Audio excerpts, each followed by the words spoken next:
Welcome to Blithewood Garden at Bard College. I'm Amy Parrella, Director of the Grounds, Horticulture, and Arboretum program here at Bard. I'm delighted to be able to show you around one of our most beautiful spots on campus. Blithewood is a 45-acre section of our 930-acre campus that is situated along the Hudson River and the Catskill Mountains. The Mansion House is currently used for the Levy Economics Institute, a nonprofit, nonpartisan public policy think tank.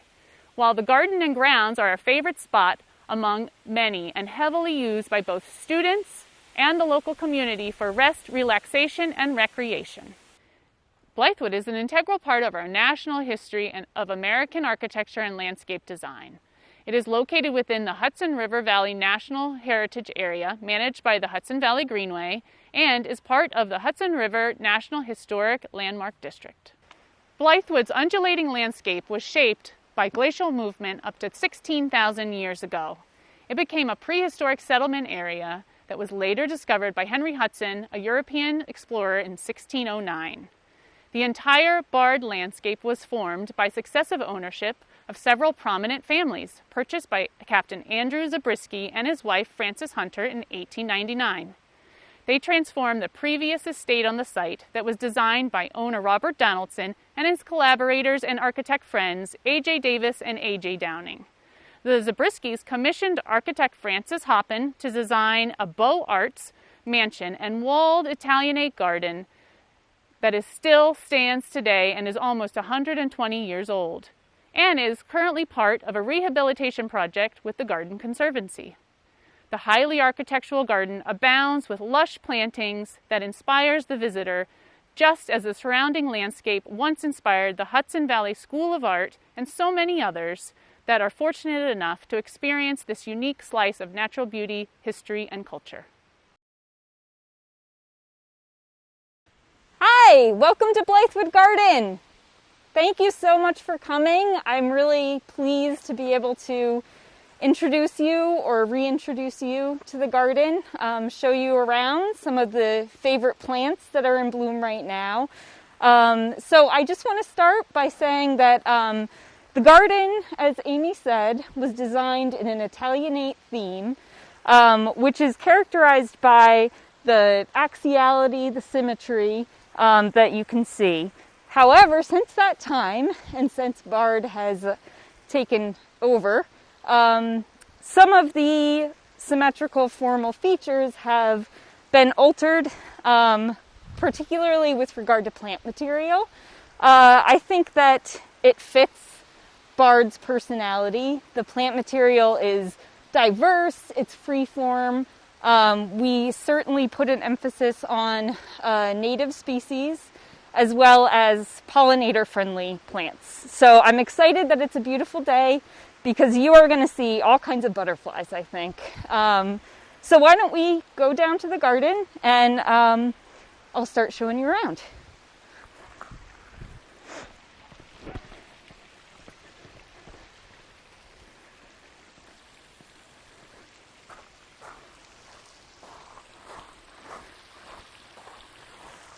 So as you can see, even just from a distance, there is quite a lot going on in the garden right now. Quite a lot is in bloom, which is kind of exciting. I think that a lot of gardens in the fall sort of start to peter out, and I feel that Blithewood does not. It retains a lot of its color and excitement. The first plant I'm going to show you is actually one of my favorites, probably in the garden.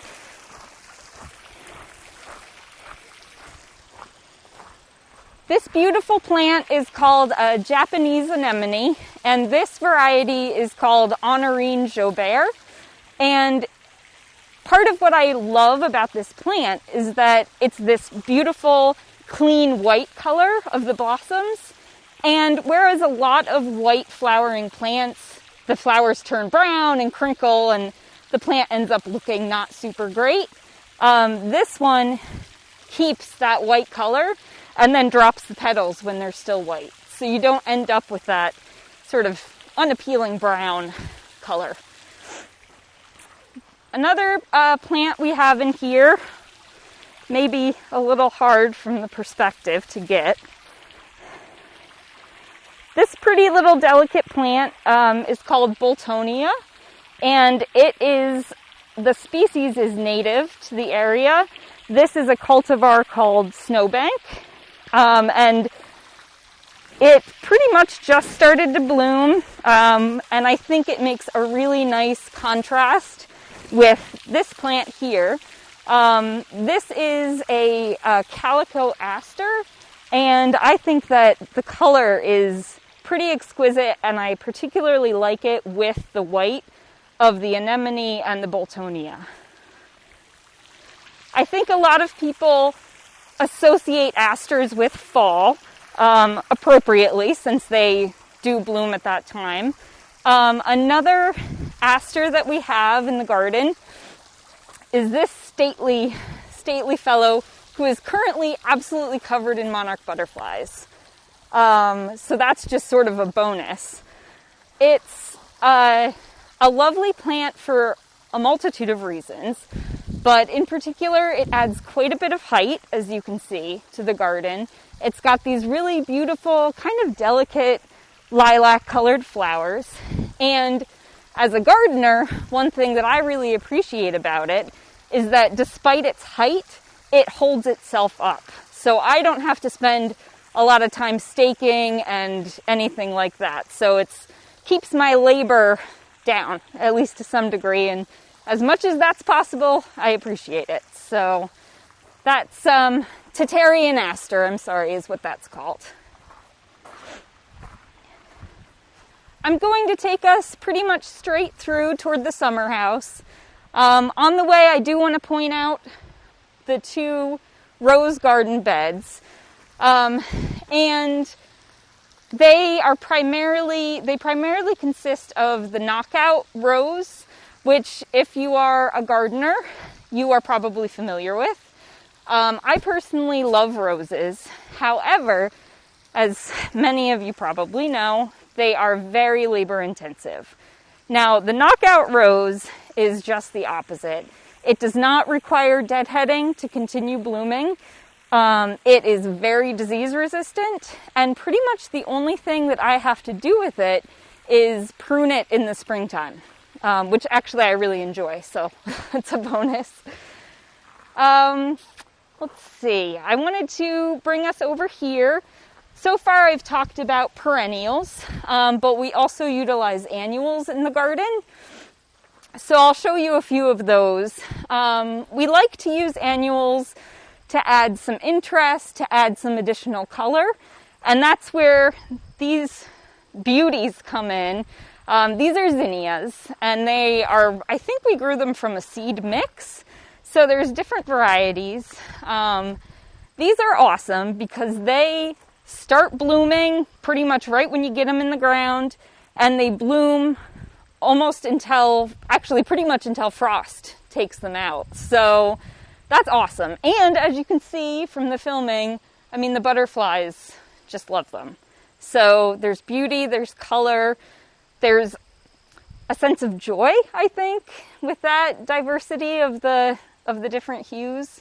So this is probably one of my favorite plants, actually, zinnias. They're wonderful. Another annual that we use, and again for a pretty amazing splash of color, is this guy here, which unfortunately, so it's a morning glory, and unfortunately right now, since we're heading into evening, the blossoms are actually starting to close a little bit, which I didn't bank on, so that's a little unfortunate. But the blue of this plant is just absolutely stunning. You can see it all the way from the mansion. And I particularly like the way it meshes, I should say, with the shrub next to it. So this shrub with these giant pendulous flowers is the Hydrangea paniculata, and the variety is tardiva. And usually this plant can grow to be upwards of 10 feet. The way that we control that so that we can still maintain the view, especially when you're standing up top, is we pollard it. And pollarding is a method of pruning where you bring the last year's growth, which in the spring is what this is, and you cut it almost all the way back to the primary stem. So in, the early spring, you have a rather sad looking little stalky thing, but ultimately it grows and blooms and produces this quite lovely statement, I would say, in the garden. The other plant that I wanted to show you, unfortunately, did not cooperate and is not blooming, but you can get a sense of, it's got this sort of nice fuzzy foliage, and then all of these are actually seed pods, which in and of themselves have interest. This plant is called Datura, or Devil's Trumpet, and it gets these beautiful white trumpet-like flowers, and the flowers face upward, which is where the name comes from. So it's as though the devil is blowing his trumpet from hell.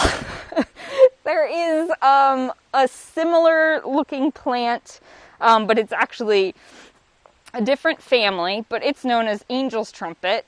And the reason is just the opposite, because the flowers hang down as though angels are blowing a trumpet from heaven. And that's called, for those who are interested, Brugmansia is the Latin for that one. We don't have it here, it's a tropical. So those are the primary annuals in this area that are sort of highlighted. I do want to walk through here. I think anyone that is familiar with Blithewood Garden, or who has ever visited, or if you went to school here, I'm sure you spent plenty of time in Blithewood, is familiar with the wisteria. So this vine, this amazing beast of a vine, clearly it's not in bloom. However, I wanted to highlight it because it has been here since the garden was built. So it's original to the garden. It's clearly, for that reason, historic. And when it is in bloom, which is the spring, it puts on an amazing show. It has these purple racemes that hang down. They almost look like grapes, like bunches of grapes. And they just really fill the entire area with these blossoms. They're really beautiful. So it's labor intensive. It drives me crazy because it pops up all over the place, because it spreads, because it's a vine. But it's a very cool plant, and it's special that it's still here and happy as can be. So that's fun.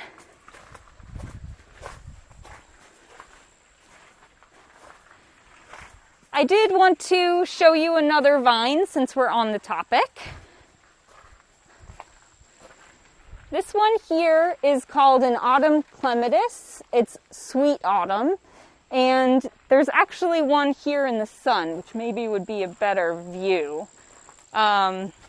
This one actually has some bumblebees on it, so that's kind of satisfying to see those. So this plant is an awesome fall bloomer, and it also, unfortunately, you're not here to experience it, but it produces an amazing scent. And as I suggested, the bumblebees are very, very fond of it. So that's again, probably another one of my favorites in the garden.